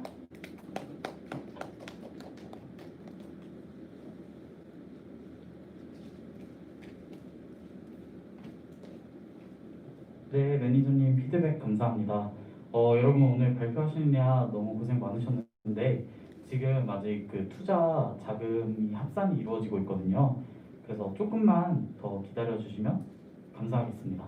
그동안 혹시 아까 질문하고 싶으셨던 거 있으셨는데 서로에게 못한 거 있으시면 지금 시간 이용해서 질문하시는 것도 좋을 것 같습니다. 저는 결과 나오는 대로 결과 알려드려 다시 돌아오도록 하겠습니다.